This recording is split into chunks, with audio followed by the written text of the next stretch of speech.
Welcome back everybody, my name is Tucker, and in today's video I am continuing my redraft series, and today is going to be the 2016 NBA Draft. But really quickly before we get started, if you enjoy the NBA, then consider subscribing. I upload basically every single day. Okay, this is a draft class that is interesting for a couple of reasons. One, it's got plenty of depth. There's plenty of really good players in this class, and this top 10 is potentially the best from top to bottom out of any of the top 10s that we've done to this point in a redraft.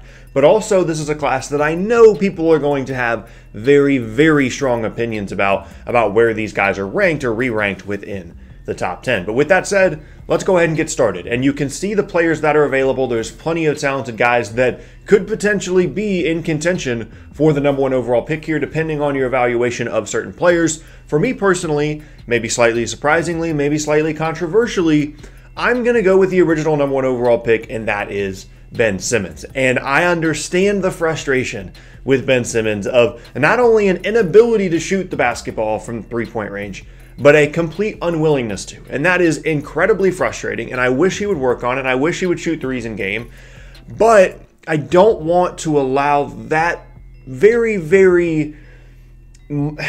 it's not necessarily a minor thing, but in relation to everything else that he does on the basketball court, it is a little bit nitpicky to focus so much on that one thing that he does incorrectly when there are so many things that he does positively for your team. When he is fully engaged, he is an incredible defender. He's someone that can play make, has great size, can do some work on the glass.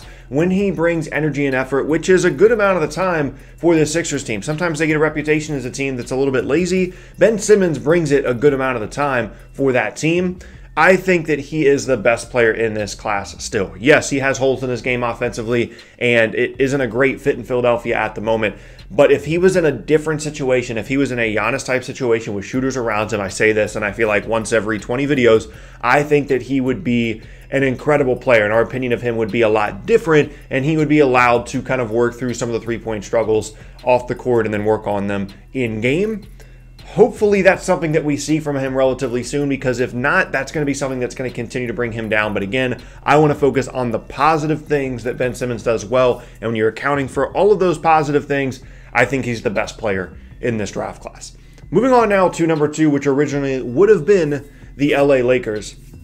And I'm going to go with Pascal Siakam here of the Toronto Raptors, a guy that was originally picked 27th and had an incredible season last year. Started to trend upward the year before, but this past season, I guess we still could be playing this season. This season, he turned into something completely different in the absence of Kawhi Leonard, a potential All-NBA caliber player, an inside-out scorer, versatile player, someone that even has shown a little bit of playmaking ability, attacking closeouts, continues to improve as a defender as well. Pascal Siakam, in my opinion, is the second best player in this class at the moment, but it is very, very close with the number 3 player in this redraft, and that's Brandon Ingram. And these 3 guys, the top specifically, I think you could have made an argument for potentially being the #1 overall pick. If you're not a Ben Simmons fan and you wanted to tell me that you thought Pascal Siakam was the best player in this class, I would listen to that argument, and I would also listen to an argument for Brandon Ingram based off how good he looked this season as a scorer, as an inside-out player, as a playmaker, as a guy that can attack the basket. I still think that there's some defensive potential in there as well that he needs to unlock. He just needs to get a little bit bigger and a little bit stronger and continue to grow that side of his game. But from what he showed us this season, Brandon Ingram is becoming the player that we thought that he would be when he came into the NBA, and looks like he could be a potential, All-NBA guy for multiple seasons here moving forward. So if you wanted to make the argument that he has, that he's a better scorer than Siakam, he's a better outside shooter than Ben Simmons, so he should be the #1 overall pick, I would absolutely listen to that argument for any of these first 3 players as the potential #1 overall pick in this 2016 redraft. But now, in my opinion, we move on to a bit of a different tier.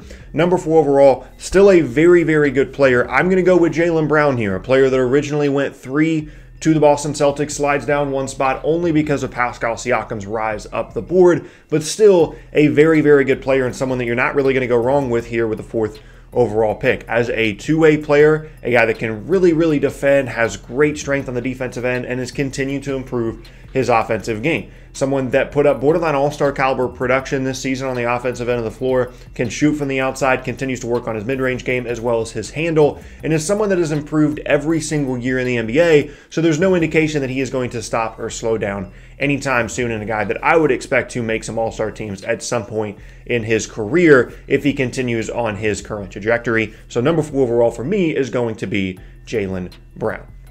Next up now, number 5 overall, and I kind of went back and forth on this one, but I'm going to go with Jamal Murray here at number 5 overall in this redraft. I think he's the best on-ball creator, scorer, playmaker, player left in this class. That's really what he does best. Obviously isn't a great defender, but continues to improve on the offensive end as a pick-and-roll player, again, as a playmaker guy that can attack the basket, and when he's on, can really shoot the basketball. And I don't necessarily think that he can be like the focal point of your team offensively and carry you to a ton of wins, but he can really score the basketball, and if you're putting the right pieces around him, I think he's a great place to start and a great foundational player for a team moving forward, and hopefully will continue to grow alongside that young Denver team as well, because he still is so young.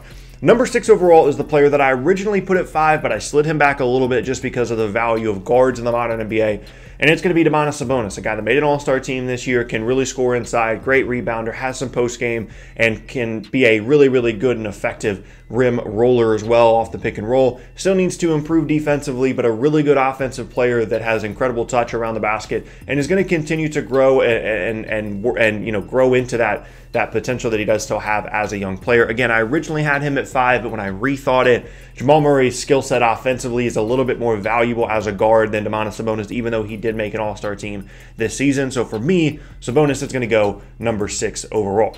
Moving on now to number 7, you can see there are still plenty of talented players left on the board. For me personally, at number 7, I'm going to go with Malcolm Brogdon, a guy that has had kind of another example in this class of a player that really stepped up their game this season. When you're talking about Pascal Siakam, when you're talking about Brandon Ingram, when you're talking about Domantas Sabonis, Malcolm Brogdon is another one of those players that now on a new team in Indiana, without Victor Oladipo, really exploded offensively and could get to the rim, was one of the better pick-and-roll players in the league, especially early in the season, and just has a really steady game to him as one of the older players in this class as he was coming out of college as a 4-year player out of Virginia, and continues to improve year after year, and you could argue has been this good for a couple of seasons, but just hasn't been able to stay healthy, and now that he was healthy for Indiana, showed the kind of talent and potential that he does have as a playmaker and as a scorer, and so I'm going to go with him, number 7 overall.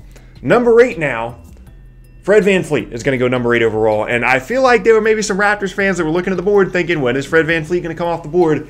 Really, really good player. And there are some guys, specifically the next player in this redraft, that maybe you could argue should be above VanVleet because you think they're more talented, or because you think that they put up better numbers, or because you think that they can carry an offense better. VanVleet is a really good two-way player, can defend, can shoot, can score, can play make, does pretty much everything well in the basketball court, and has a little bit of that it factor as well that you're looking for. Some of those intangibles, can be a real leader of a team, and of course has that championship pedigree as well.